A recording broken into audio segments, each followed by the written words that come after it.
Colossal of Memnon.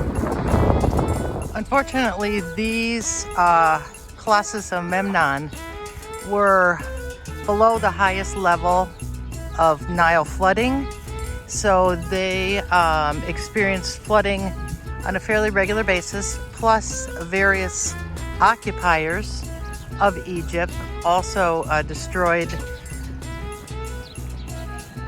the Colossi of Memnon, and then general erosion.